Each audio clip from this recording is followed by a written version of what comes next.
Hello students, I welcome you all on Study and Grow YouTube platform. इस video में हम बात करेंगे क्लास 6 हिस्ट्री का चैप्टर नंबर 3। तीसरा चैप्टर की हम बात करेंगे। ऑलरेडी हमने 2 चैप्टर कंप्लीट कर लिए हैं। तीसरा चैप्टर है from gathering to growing food. If I recall chapter number 2, तो चैप्टर नंबर 2 में हमने बात की थी स्टोन एज की। स्टोन एज का क्या मतलब था? स्टोन एज में हमने बात की थी कि भाई जो पुराने लोग थे, अर्लियर जो उनकी लाइफ थी पुरानी, उनमें क्या था, उनके पास सोर्सेज नहीं थे, तो वो स्टोन्स के टूल्स बनाते थे। और जैसे जैसे उनका वे ऑफ लिविंग चेंज होता गया, तो हमने उस स्टोन एज को, जिस टाइम में वो स्टोन के टूल यूज़ करते थे, उस पूरे टाइम पीरियड को हमने स्टोन एज नाम दे दिया। और स्टोन एज को हमने 3 तरह से क्लासीफाई किया था। फर्स्ट था पेलियोलिथिक टाइम था। दूसरा था मेसोलिथिक और थर्ड था नियोलिथिक। तो इन तीनों का हमने डिस्कशन किया था, पेलियोलिथिक, मेसोलिथिक और नियोलिथिक। तो वो टूल्स का यूज़ करते थे, जो स्टोन टूल्स थे जिनका यूज़ करते थे, वो किसके लिए करते थे? हंटिंग के लिए, हंटिंग या फिर गैदरिंग के लिए। किसी चीज़ को वो गैदर करते थे, इकट्ठा करते थे। जैसे जानवरों को से फूड इकट्ठा किया, तो हंटिंग करते थे या फिर गैदरिंग करते थे। तो गैदरिंग हमने सीख लिया था, hunting and gathering. They are good hunters and gatherers. And now in this chapter we are going to discuss growing, कि वो किसी भी फूड को, जो रिसोर्स है, उसको ग्रो कैसे करेंगे। उन्होंने कैसे सीखा कि कोई भी फूड को वो ग्रो भी कर सकते हैं। तो मैं बात करूं, तो अगर हम पर प्रेजेंट में यहाँ पे हैं, तो अर्लियर टाइम की हम बात करेंगे। यहाँ पे तो अर्लियर टाइम इधर वाला हुआ। तो अर्लियर टाइम की बात करें तो 2 मिलियन ईयर्स अगो से 12,000 ईयर्स अगो का जो टाइम पीरियड था, इसको हमने पेलियोलिथिक नाम दिया था। और 12,000 से 10,000 तक का, 10,000 ईयर्स अगो तक का टाइम जो था, उसको हमने नाम दिया था मेसोलिथिक। और फिर इसके बाद वाला जो टाइम था, इसको हमने नाम दिया था नियोलिथिक। तो सबसे नया टाइम था नेओलिथिक और सबसे पुराना टाइम था पेलियोलिथिक, ये वाला टाइम पीरियड। तो पेलियोलिथिक का टाइम पीरियड 12,000 ईयर्स अगो तक था। उसके बाद क्या किया कि इन्वायरमेंट में कुछ चेंज हुए। 12,000 ईयर्स अगो इन्वायरमेंट में कुछ चेंजेस हुए। 12,000 ईयर अगो इन्वायरमेंट चेंजेस क्या चेंज हुए कि टेम्परेचर बढ़ने लगा। जो अर्थ का टेम्परेचर बढ़ने लगा, क्योंकि जो टेम्परेचर बढ़ता है वो सन की रोशनी से बढ़ता है। जो सन है उसकी रोशनी से टेम्परेचर बढ़ेगा। और टेम्परेचर जैसे रोशनी बढ़ेगी, तो उससे क्या होगा, प्लांट की ग्रोविंग बढ़ जाएगी। क्योंकि सनलाइट में प्लांट ग्रो करता है। प्लांट क्या करता है? सनलाइट में ग्रो करता है। क्यों ग्रो करता है? क्योंकि फोटोसिंथेसिस किसकी प्रेजेंस में होती है? सनलाइट की प्रेजेंस में। तो प्लांट ग्रो करेंगे, तो बहुत सारे प्लांट ग्रो करने लगे। और बहुत सारे प्लांट्स ग्रो करने लगे, तो उससे क्या हुआ कि नई नई वेराइटी के फूड लोगों को मिलने लगे। तो उन्होंने उन प्लांट्स को ऑब्जर्व किया कि ये ग्रो कैसे कर रहे हैं। तो उन्होंने उसको ऑब्जर्व करना चालू किया। उन्होंने क्या क्या ऑब्जर्वेशन की, तो उसको हम देखेंगे। तो beginning of farming and herding कैसे हुई, वो हम समझते हैं। तो बिगिनिंग ऑफ फार्मिंग की बात करें, तो उन्होंने ऑब्जर्वेशन किया उन प्लांट्स का। ऑब्जर्वेशन क्या किया कि ऐसा कौन सा प्लांट है जो एडिबल है, जिसको हम खा सकते हैं, जो हमारे लिए नुकसानदायक नहीं है, that can not be harmful for body, that can be edible. उसको उन्होंने एडिबल प्लांट्स को समझा कि भाई ये वाला प्लांट ऐसा है, इसको ऑब्जर्व किया उन्होंने कि जिसको हम खा सकते हैं।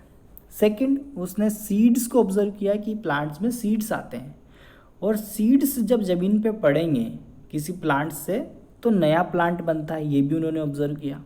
तो ये सब एक्टिविटीज़ वो देख के ऑब्जर्व कर रहे हैं कि प्लांट से भाई बीज गिरा और सेम टाइप का प्लांट निकला। अब उस पर फ्रूट्स आते हैं, तो उन फ्रूट्स का या फिर प्लांट्स का प्रोटेक्ट किससे करना है हमको? जो बर्ड्स है, एनिमल्स है, जो उसको खाते हैं, उससे प्रोटेक्ट करना है। और उसके बाद प्रोटेक्शन के बाद वो उसको कवर अप करेंगे, ताकि उसको बर्ड्स और एनिमल्स ना खाएं। और उसके बाद फ्रूट्स को पकेगा, और फ्रूट्स के पकने के बाद जो पीपल्स थे वो उसको कंज्यूम करेंगे। तो ये सब उनकी ऑब्जर्वेशन है। किसी प्लांट को उन्होंने देखा, धीरे धीरे उनमें ये नॉलेज आने लगी कि भाई इसको हमको सेफ रखना है क्योंकि ये एडिबल प्लांट है। सिमिलरली एनिमल्स की बात करें तो उन्होंने क्या किया, एनिमल्स को टेम करना चालू किया, पालना चालू किया, कि जो भी एनिमल्स थे उनको उन्होंने शेल्टर देना चालू किया। अब वो जहाँ पे एनिमल्स को पालते थे, जिस जगह पे, वहाँ पे वो फूड रख देते थे उनकी शेल्टर के पास में, तो फूड खा लेता था और एनिमल्स को लगता था कि ये हमको प्रोटेक्ट कर रहे हैं, तो उन्हीं के आसपास वो रहते थे, तो एक तरह से वो पालतू हो जाते थे। अगर हम बात करें तो फर्स्ट टेम्ड एनिमल्स था डॉग। सबसे पहले पालना चालू किया था उन्होंने कुत्ते को, डॉग को। उसके बाद धीरे धीरे उन्होंने जो अदर इम्पोर्टेंट एनिमल्स थे जैसे सीप हुई, गोट हुई, काऊ, पिग, ये भी पाले जाने लगे। क्योंकि गोट से क्या मिलता है हमको, अगर वो मीट चाहते हैं तो मीट भी मिल जाती है, दूध मिल जाता है, काऊ दूध मिल जाता है, दही मिल जाता है। तो इस तरह सीप से उनको ऊन मिल जाती थी। तो बहुत सारी चीज़ें होती है। पिग के बालों से भी उनको कुछ ज़रूरत होती होगी, जैसे कुछ बनाने की, कपड़े वगैरह, तो वो सब एनिमल्स को वो टेम करने लगे।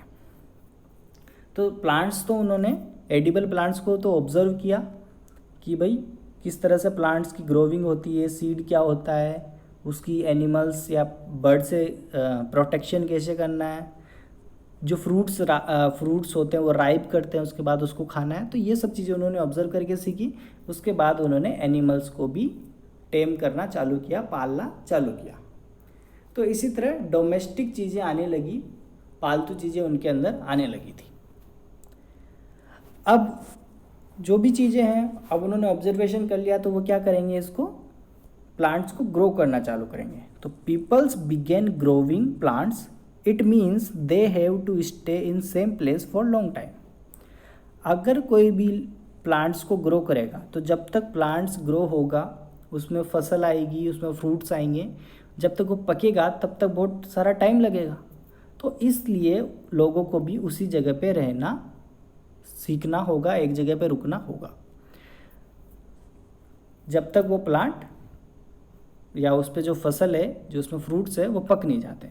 तो इस तरह लोगों ने एक जगह रुकना भी सीखा, एक जगह स्टे करना सीखा।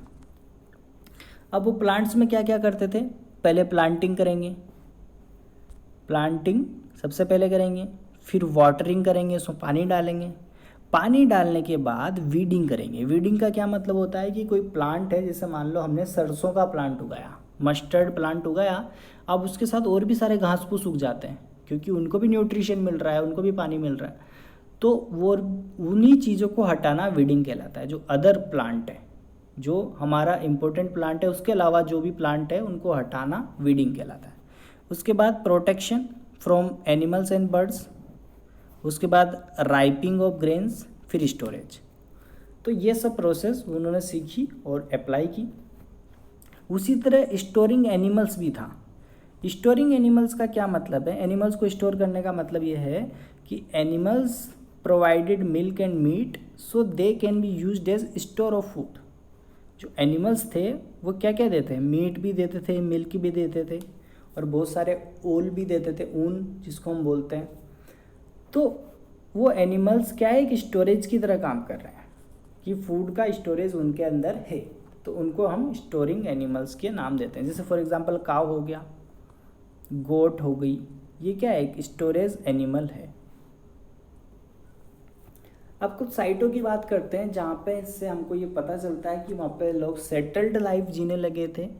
वहाँ पे कुछ इम्पोर्टेंट क्रॉप्स हमें उनकी साइट्स पे मिलती है, जिससे हम पता करते हैं कि भाई ऐसी ऐसी लाइफ रही होगी। तो यहाँ पे जो फर्स्ट साइड है वो है मेहरगढ़। मेहरगढ़ जो प्रेजेंट में पाकिस्तान में है। तो मेहरगढ़ साइड से हमें क्या मिला कि wheat, barley, sheeps, goat and cattle, इनके हमको एनिमल्स की तो बोन मिली, और वीट और बार्ले जो क्रॉप्स थी इनके ग्रेन्स मिले। कहाँ से, मेहरगढ़ साइड से। उसी तरह कोल्डिवा साइड जो है ये यूपी में है, उत्तर प्रदेश में, और यहाँ से हमें राइस, फ्रेगमेंट्री और एनिमल्स की बोन मिली है। उसके बाद यहाँ पे क्या है, फ्रेगमेंट्री एनिमल्स, बहुत मतलब टूटी हुई एनिमल्स की बोन्स। उसी तरह महागरा साइट जो है ये भी उत्तर प्रदेश में है, यहाँ से भी राइस और केटल्स की बोन्स मिली है। उसके बाद गफ कराल जो प्रेजेंट डे कश्मीर में गफ कराल साइट, ये जगह का नाम है, मेहरगढ़, कोलदीवा, महागढ़, गफ कराल। साइट्स का मैंने पिछले क्लास में मतलब बताया था कि जहाँ पे कुछ सोर्सेज हमको मिलते हैं उसको हम साइट्स कहते हैं। सोर्सेज क्या क्या हो सकते हैं, जो चीज़ें क्या क्या हो सकती है, बोन्स हो सकती है, ठीक है, कोई ग्रेन्स हो सकते हैं, या फिर कोई टॉयज़ हो सकते हैं, उस टाइम के जो टॉयज़ वो यूज़ करते थे, कोई कपड़ा हो सकता है। तो ये सब चीज़ें क्या है वहाँ पे, इस जगह को क्या बोलते हैं, साइट्स बोलते हैं। तो गुप कराल जो साइट है गफ कराल, वो प्रेजेंट है कश्मीर में। यहाँ पे वीट और लेंटिल होते हैं, मसूर की दाल जिसको हम बोलते हैं, वो होती है लेंटिल। उसी तरह अगर बात करें बुर्जा होम जो साइट है ये भी कश्मीर में है। यहाँ पे wheat, lentil, dog, cattle, sheep, goat, buffalo, इनके अवशेष मिले हैं, इनकी बोन्स मिली है। जैसे चिरांड साइट है बिहार में, और बिहार में क्या क्या मिला है, बफेलो, ऑक्स, इसकी तो बोन्स मिली है। वीट, ग्रीन ग्राम और बार्ले की ग्रेन्स मिली है। सिमिलरली जो हैलूर साइट है ये आंध्र प्रदेश में है, यहाँ पे भी मिलेट के ग्रेन्स मिले हैं। और पेयमपल्ली जो साइट है ये भी आंध्र प्रदेश में है, यहाँ पे black gram, millet, kettle, ship और पिग की बोन्स मिली है। तो इस तरह से इन साइट्स को हमको कुछ इंपॉर्टेंट साइट है, इनको याद रखना है कि कौन सी साइट कहाँ पे है। जैसे महागढ़ साइट कहाँ पे है, उत्तर प्रदेश में है। मेहरगढ़ कहाँ है, पाकिस्तान में है।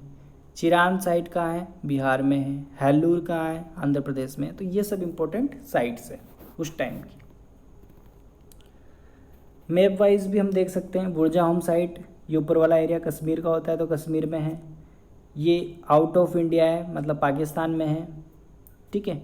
कोलडीवा, महागढ़ ये उत्तर प्रदेश में है। चिरांद कहाँ है,